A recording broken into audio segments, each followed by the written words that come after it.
The wailing you hear from public sector unions and from trade unions in general in the wake of the Supreme Court's Wednesday Janus decision banning the mandatory payment of fees to unions by workers who choose not to join them in the public sector is overwrought. In many states with strong public sector unions, this has been the case long before this ruling came down. It's also the way things have long been for unions in the private sector, as open shop rules, called right-to-work rules by their advocates, have become increasingly popular with state legislatures. Nevada, for example, has had an open shop, or right-to-work, law on the books since 1952, and unions remain strong and common in that state. It is certainly true that having an open shop rule banning contracts that require all employees to join the union once one is formed at a company, or in the case of public sector unions, at some government or university workplace, can make organizing new workers harder, and can put a financial strain on unions which also by law have to represent all workers, for example those who have a grievance with the employer, whether or not they are full dues-paying members.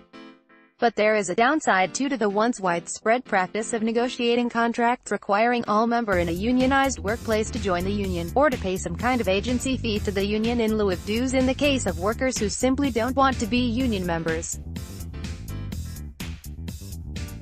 That downside is that it encouraged a shift during the last half-century or more away from unions as part of a vast political movement of workers to a kind of business unionism featuring well-compensated executives and staff, costly office buildings, and expensive annual conferences held in places like Orlando, or New Orleans or Las Vegas, generally all expenses paid for those attending as representatives of their locals.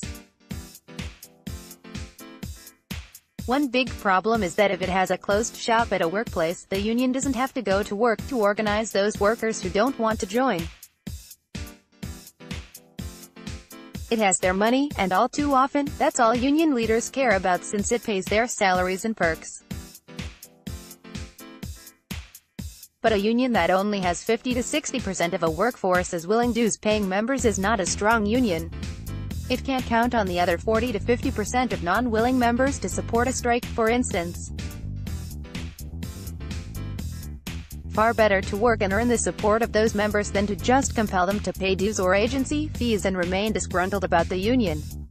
Such business unions then often have also lost their democratic roots, and have become sinecures for comfortable union leaders who lost any visceral connection to the membership, live in better houses and better neighbors than their members, send their kids to better schools and to private colleges, and in general are in a different class than their members. By undermining the ability of unions to collect that much revenue from members and non-members at workplaces, Justice Sam Alito, who wrote the Janus opinion for the Supreme Court's conservative majority, and the right-wing movement to attack unions whose attorneys supported this case, may have actually done the slowly vanishing U.S. labor movement, such as it is, a favor with this swift kick in the head. Unions, which back in 1954 represented 35% of all workers in the United States, today represent only 10.7% of workers. In the private sector, the number is a truly pathetic 6.5%, and it's still falling, while in the much smaller public sector, it is 34.4%, according to Bureau of Labor Statistics data. No wonder things have been getting harder for unions and for workers in general, with legislatures ignoring or even attacking them with, for example, so-called right-to-work laws, anti-worker measures like more restrictive unemployment benefits, frozen minimum wages that have long ago stopped being adjusted to account for inflation, etc. No wonder the Democratic Party, once solidly pro-union, has long since ceased being a party of labor, turning instead into an openly pro-business party like the Republicans. President Obama, for example, while running for office in 2008, posed as a pro-union candidate, claiming that he would be out on the picket line with striking workers as president, and specifically vowing to support a card-check union organizing law as one of his first acts if elected. Such a law would have made it so workers could win representation at a workplace by simply obtaining union cards from a majority of the workers, instead of requiring a secret ballot election. With all the legal delays that employers typically throw up in the way of such a process, allowing them to, in the meantime, harass and fire union activists and their supporters. Once elected though, Obama dropped that promise, and never even attempted to get card check passed by Congress through his entire 2 terms, even though he had big majorities in both houses of Congress. It just wasn't a big issue for him, or for the Democrats controlling House and Senate, even though it is critically important to embattled unions.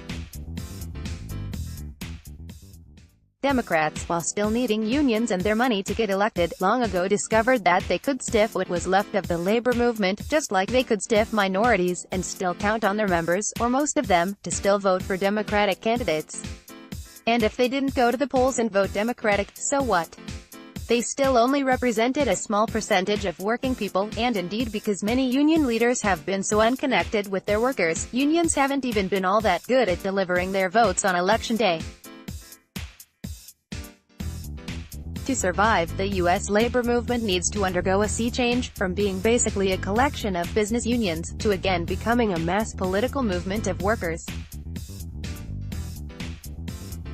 They need to be led by committed activists, not by people looking for salaries, benefits, perks, a nice paid office staff and the opportunity to rub elbows with the rich and powerful. They need leaders who work their way up through the ranks of fellow workers, earning their positions because of their selflessness and militancy, not because they went to college and got a degree in labor law or management.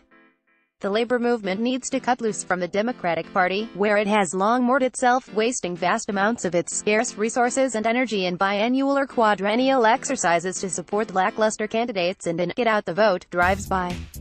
members going door to door to plead with people to vote for their favored Democratic candidate, someone who most of the time forgets them once elected, as did Obama, or who even turns around and screws them. Unions in the real political labor movement have over history been the only way workers have succeeded in winning such crucial things as the right to organize and to form unions, minimum wage laws, child labor laws, a 40-hour week with overtime for extra work, paid vacations, Social Security, and other key legislation. As they have become increasingly weak over the decades, many of those great victories have been whittled away. The biggest loss has been a trend by employers to convert their workers into independent contractors, who lose all protection under federal and state labor laws. The political system has done little to oppose this disastrous trend, which doubly weakens unions because independent contractors are generally deemed unable to form or join unions since they are not considered to be employees. In those early battles for worker rights, unions were a militant movement. They rallied, they struck employers frequently, they confronted police, Pinkerton private security goons and even National Guard troops, held sit-ins at work sites to prevent them from operating, and ran powerfully effective boycotts of companies that tried to bust their organizing or bargaining campaigns.